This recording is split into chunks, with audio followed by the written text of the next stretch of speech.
પરિણામોની સિઝન ચાલી રહી છે ઓબ્વિયસલી, અને ઘણા ઇન્ટરેસ્ટિંગ પરિણામો એક કંપનીના જોવા મળ્યા છે, ગોદરેજ કન્ઝ્યુમર પ્રોડક્ટ્સ.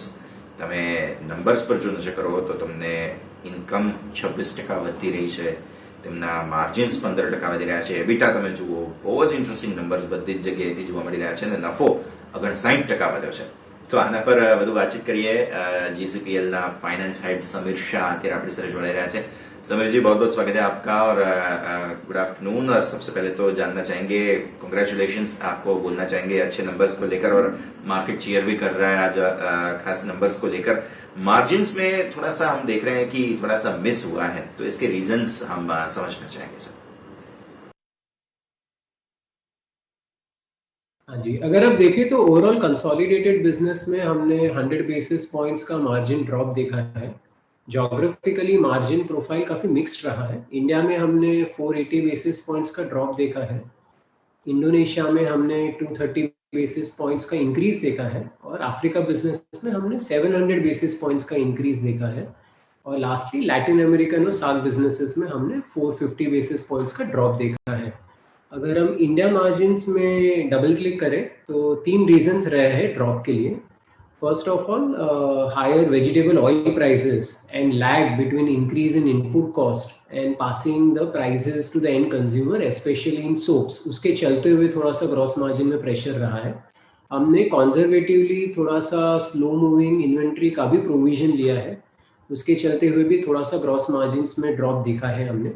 सेकेंडली, अगर आप देखें तो हमारा जो एम्प्लॉय कॉस्ट है वो बेस में काफ़ी लो था, क्योंकि बेस पीरियड में हमने जो बोनसेस थे वो रिवर्स करे थे, क्योंकि हमारे फुल ईयर टारगेट्स अचीव नहीं हुए थे मार्च 20 के अंडर परफॉर्मेंस के कारण. सो करंट ईयर का मैन पावर कॉस्ट इनलाइन है, बट बेस का मैन पावर कॉस्ट काफ़ी कम रहा था, जिसके कारण भी ओवरऑल मार्जिन्स में हमने इम्पैक्ट देखा है. और लास्टली हमने हमारा जो मार्केटिंग इन्वेस्टमेंट है वो कंटिन्यू रखा है, उसके चलते हुए आपने देखा है ओवरऑल इंडिया में 70-80 बेसिस पॉइंट्स का इंक्रीज रहा है. तो ये 3 रीजंस के लिए हमारा overall India business margins drop हुआ है. और लैटिन अमेरिकन और सार्क मार्जिन्स का सोल रीजन मार्केटिंग इन्वेस्टमेंट्स ही रहा है. वहाँ पे हमने 600 बेसिस पॉइंट्स का हायर मार्केटिंग इन्वेस्टमेंट्स देखा है, क्योंकि ग्रोथ मोमेंटम काफ़ी अच्छा रहा है हमारे लिए.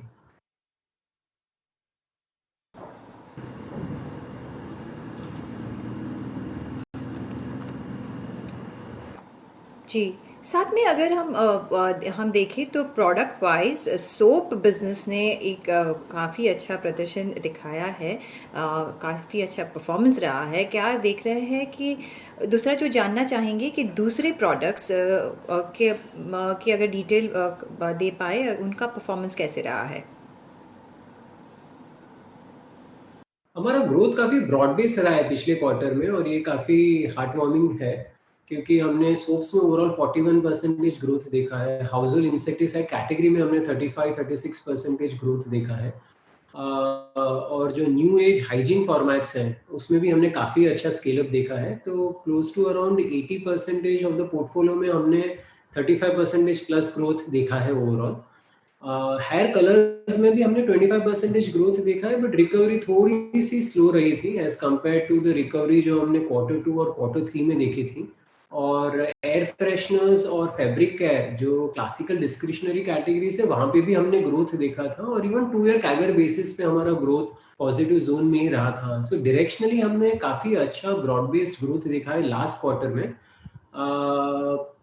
आने वाले समय में हमारी यही उम्मीद रहेगी कि ये ग्रोथ ब्रॉड बेस्ड रहे. करंट एनवायरनमेंट में थोड़ी सी टेलविंड रहेगी सोप्स के लिए, हाइजीन के लिए, शायद हाउस होल्ड इंसेक्टिसाइड कैटेगरीज के लिए भी. और जो डिस्क्रिशनरी कैटेगरीज है, एयर फ्रेशनर्स, लिक्विड डिटर्जेंट्स और hair colours, in that sequence वहाँ पे थोड़ी सी रिकवरी और स्लो हो सकती है आने वाले समय में. सर, आपने अच्छे से एक्सप्लेन किया. अब जियोग्राफिकली वाइज हम देख रहे हैं कि कौन सी कंट्री ने स्पेशली अच्छा परफॉर्म किया, ये आप अगर हमें थोड़ा सा बता पाए तो. आई थिंक अगर आप लास्ट क्वार्टर देखें तो Africa, USA, middle east cluster में काफ़ी स्ट्रॉन्ग मोमेंटम देखा है. ग्रोथ वाइज हमने 30% रुपी ग्रोथ देखा था, 36% कॉन्स्टेंट करेंसी ग्रोथ देखा है हमने. और मार्जिन्स एक्सपेंशन भी काफ़ी हैंडसम रहा है, अराउंड 700 बेसिस पॉइंट्स. हमारी यही उम्मीद रहेगी कि आने आने वाले समय में भी हम ये जो sustainable strong profitable growth momentum है वो अफ्रीका में कंटिन्यू करें। इंडोनेशिया में हमने ग्रेजुअल रिकवरी देखी है। Indonesia is going through its own tough macro kind of factors, but last quarter में हमने इंडोनेशिया में भी 5% का ग्रोथ देखा था। क्वार्टर 3 में हमारा ग्रोथ फ्लैटिश था, so compare to quarter 3 quarter 4 में अच्छी रिकवरी देखी है। आने वाले साल में भी हमारी यही उम्मीद है कि ये ग्रेजुअल रिकवरी कंटिन्यू रहेगी। हम also in addition to innovations general trade distribution initiatives पे भी काम कर रहे हैं, जिसके चलते हुए ग्रोथ मोमेंटम अच्छा रहना चाहिए इंडोनेशिया में भी करंट ईयर में। साथ में अभी जैसे कि सेकेंड वेव का कोविड का जो चल रहा है, काफ़ी सारे बिजनेसेस अफेक्ट हो रहे हैं। आप कैसे देख रहे हैं, आपके बिजनेस को कैसे इफेक्ट कर सकता है आने वाले क्वार्टर्स में? अप्रैल हमारे लिए काफ़ी अच्छा रहा है। हमने करीबन क्वार्टर 4 का मोमेंटम अप्रैल में भी कंटिन्यू रखा है। अनसर्टन टाइम्स है honestly eight this point in time. हमने देखा है कि स्टोर्स रिफिलिंग और फ्रंटलाइन सर्विसिंग जो रहता है वो थोड़ा सा चैलेंज रहा है, बिकॉज स्टोर्स भी कम समय के लिए ओपन होते हैं और जो फीट ऑन ग्राउंड होता है वो भी काफ़ी कम है। Back and supply chain wise हम काफ़ी अच्छी तरीके से गियर्ड अप है, सो वहाँ पे हम कोई चैलेंजेस फोर्सी नहीं कर रहे हैं।